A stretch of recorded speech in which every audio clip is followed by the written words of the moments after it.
This is a 4-volt LED. Here you can clearly see its positive side, also known as the anode, and its negative side, or cathode.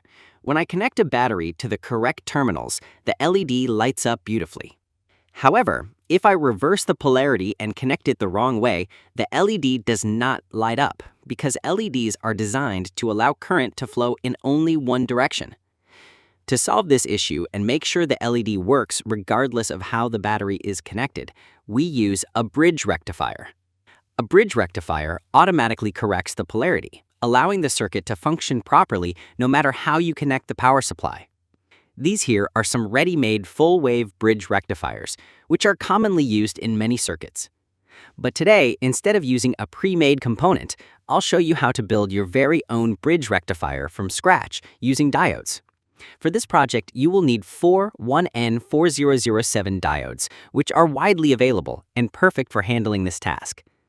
By the end of this tutorial, you'll not only understand how a bridge rectifier works, but also gain the skill to make one yourself, an essential part of learning electronics. Now, let's begin building it step by step. This is the first diode.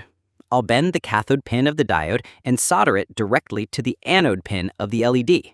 By doing this, I'm creating the first essential connection of the bridge rectifier. This connection ensures that current coming from one side of the power supply will have a proper path through the LED in only one direction. This is the second diode. This time, I'll bend the anode pin of the diode and solder it to the cathode pin of the LED. Now, if you look carefully, you'll notice that the LED has 2 diodes connected in opposite directions, one on its anode side and the other on its cathode side.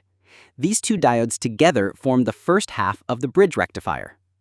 Next, I'll apply some solder on the pins that I just connected. This is an important step because simply placing wires or diode pins together isn't enough for a reliable connection. Now comes the third diode. I'll take another 1N4007 diode and carefully check its polarity. Just like I soldered the second diode to the LED's cathode side, I will place this third diode in a similar manner. Then I'll take the fourth diode and solder it in the same way as the first diode, completing the bridge structure. This unique arrangement allows the diodes to control the direction of current flow, ensuring that the LED always lights up no matter which way the battery is connected. At this point, you'll notice that the pins of the third and fourth diodes are very close to each other and almost touching.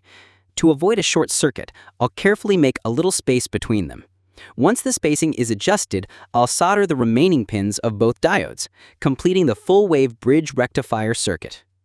Next, I'll cut off all the extra pins to make the circuit neat and compact. After double-checking that all connections are correct, it's time to test. When I connect the battery in the correct polarity, the LED lights up as expected. But the real magic happens when I reverse the battery connections. This time, the LED still lights up, thanks to the bridge rectifier.